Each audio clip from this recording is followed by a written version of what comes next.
Okay, so there were a couple questions about Bayes' theorem, and I thought that it was pretty self-explanatory, but evidently I thought wrong. So let's make a quick video about Bayes' theorem. Right? All right, so this is your typical tree diagram. We looked at this one several times. This is your standard two events. There's the event F that either happens or doesn't happen. Then there's the event E that either happens or doesn't happen, given conditional probability, given that F did or did not happen. For example, these two branches right here are the two branches that E does or does not happen, given that F has already happened. It's conditional probability, whereas these two branches down here are the branches that E happens or doesn't happen, E and E complement, given that we know F did not happen. So this is your standard tree diagram for a two-stage experiment, where each stage only has two possible outcomes, giving us four total outcomes, and we can find the intersection of any two of those outcomes, so F and E or F and not E, not F and E, or not F and not E, by just simply multiplying down the branch. So if I want to end up here, okay, then I just got to go down that branch and multiply down. So whatever those probabilities would be, I would just multiply down them. Right? Now what Bayes' theorem does, though, is Bayes' theorem asks this question. Okay, so Bayes' theorem assumes that all of that is known. And then it asks this question: what's the probability of F given E? Now, what you should notice from that is that they've changed the direction of the conditional probability. All of the information that is known is about E happening or not happening, given that F has already happened. Right? They want us to change the direction of it and say, what's the probability that F will happen if we know that E has happened in the past? Right? So it's changing the direction of the conditional probability, which is a challenging problem. Right? So let's take a look at an example. Right? All right, so here's our example. Suppose the probability that an individual will pass a math exam is 80% if they complete the review packet, but only 65% if they do not complete the review packet. So those are both conditional probabilities. Right? That 80% is the conditional probability they will pass given that they completed the review packet. The 65% is the conditional probability they will pass given that they did not complete the review packet. Further, assume that only 60% of the class completed the review packet. So let's take a look at this tree diagram. Right? So I'm going to use R and R complement down here to stand for R, I did the review packet, R complement, I did not do the review packet. And then we have pass the exam, given that you did the review packet. And then we have did not pass the exam, given that you did the review packet. And then we have pass the exam, given that you did not do the review packet. And do not pass the exam, given that you do not pass the review. I'm sorry, did not do the review packet. Right. So let's go through and put some probabilities in here. Okay, so first off, 60% of the class completed the review packet. So this is going to be 0.6, which makes this 0.4. Okay? And then we know that if you did the review packet, you have an 80% chance of success, which makes this a 20%. Right? That makes this a 65% and makes this a 35%. So now I have all sorts of probabilities. I have a complete tree diagram for a two-stage experiment with your binomial at each stage. Now let's take a look at the first question that's being asked. What is the probability that an individual who passed the exam completed the review packet? So what is that asking? Well, it's asking this. What is the probability that an individual who passed the exam completed the review packet? So what's the probability that they completed the review packet if we know that they passed the exam? Now that probability is nowhere in that tree diagram because the order of the conditional probability has been reversed. Okay? So what I'm going to have to do is I'm going to have to figure it out. Now the probability of any event occurring, and what I mean by that is the probability of any event occurring, in this case doing the review packet, is always going to be a fraction where the numerator is going to be the number of people who did the thing that you wanted them to do, that in this case is pass the exam and did the review packet, and the denominator is going to be the number of people who passed the exam, right? So my numerator needs to be the number or the probability of the people who did both of those things, that is review and pass the exam, and my denominator just needs to be the probability or the number, I can do probability either way, of people who just passed. Okay? Well, the numerator in this case, the people who did the review and passed the exam, that's this branch right here. So that's going to be 0.6 times 0.8. That's the people who passed the exam and did the review, right? My denominator just needs to be people who passed the exam. Well, that's going to be this branch or also this branch, because it is possible to pass an exam and not have done the review. So it's going to be the 0.6 times 0.8 from the numerator, plus also this other second branch down here, this one.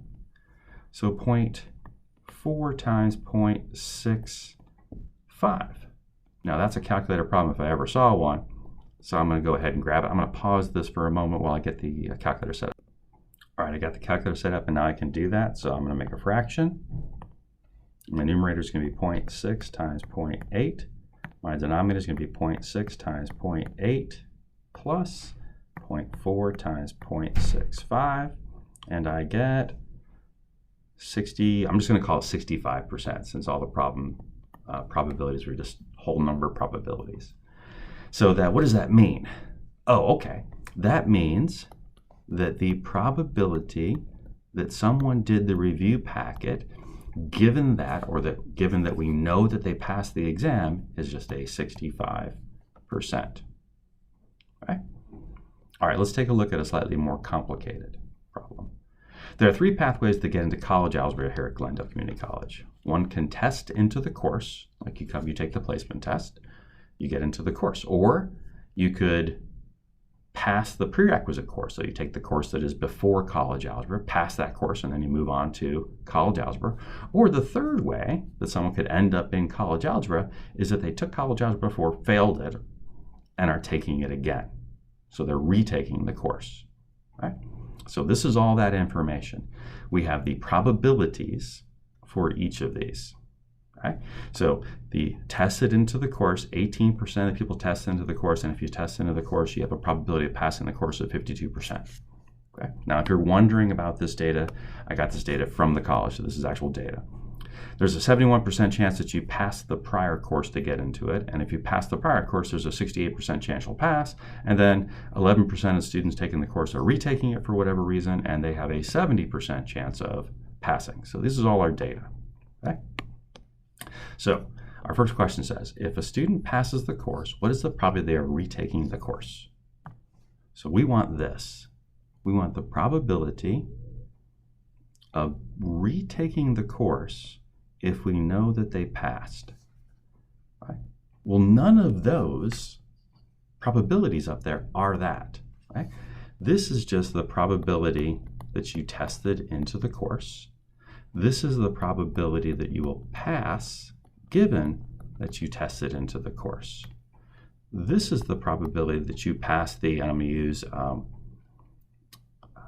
I going to use for prior course? Because I've already used P for passed over here. So let's use R. No, that'll be retake. Let's use O. And then this is the probability that you passed given that you are a prior course passer. And then we have the probability of retaking the course, and then the probability of passing given that you're retaking the course. But none of those probabilities are the one that they're asking us to find here. But that's okay, we can still figure this out. We'll just need to draw a tree diagram to make it work. So I am going to actually insert, I need to insert a new page here because I don't have enough room. So I think it's under this tab. Page manipulation, yes, let's insert a page. And let's go draw that tree diagram. Okay? All right, so there are 3 different ways that you can start out. You can either